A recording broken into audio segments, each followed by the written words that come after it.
Let's talk to Tom Burke, an environmentalist and former government advisor. Morning to you, Tom. Good morning. Let's be blunt about this, should we? That's what our viewers like. People have been droning on about climate change, global warming, whatever you want to call it, for so many years now.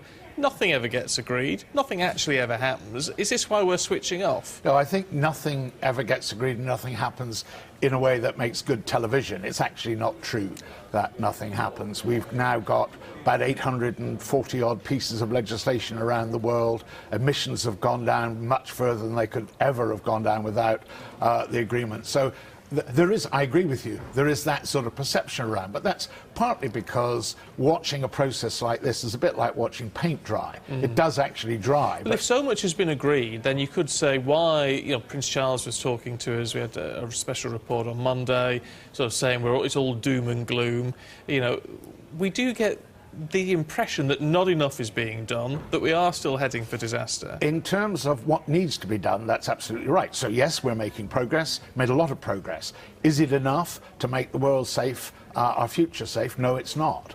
What I think is really interesting, though, is we're at a turning point now, really, when up until now we've tended to be a bit doom and gloom, a bit how do we stop people doing something bad? I think the debate is increasingly now about how do we get to do something good? How do we build a low-carbon economy, lots of opportunities, lots of jobs, lots of revenues for the smart companies of the future, the Elon Musks, the people who provide the electric vehicles. So I think we're now looking at a much more opportunity-driven debate.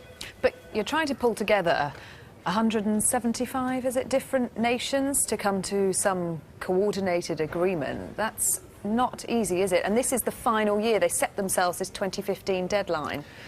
You're trying to get, it's actually 196 years, so it's quite a lot of countries. And I think the expectations that they'll come to an agreement are now quite high. So I'm not worried about whether we'll get to an agreement. It's whether the agreement is good enough. And I think that's still to be debated. We'll see at the end of the fortnight. But I think the French have been very clever in getting the leaders to come early, because they're going to come, they're going to make a speech, declare victory and go home. And that makes it very difficult for there to be a failure at the end of the fortnight. It's interesting with all this. It's part of the issue where people are switching off because, in a way, they're getting more savvy. We had a feature yesterday about, the cleaner cars and electric cars. It's the big thing, it's the buzzword, get an electric car and you're helping the environment. And loads of people tweeting me saying, yeah, but you've got to charge an electric car. That electricity has to be generated somewhere. And in the UK, it's probably being generated by burning coal. It's just pushing the problem along to somebody else. Actually, about almost a quarter of our electricity in the UK is generated from renewables. It's much higher than people expect. So it depends on where you're getting your electricity. But I think there is a sense in which people have heard the story for a long time. And there's still some confusion. There's still some politicians who say, don't worry, this isn't really a problem. There's still the occasional editor who wants to present this as if it's a matter of opinion rather than a matter of what's actually happening, what's fact.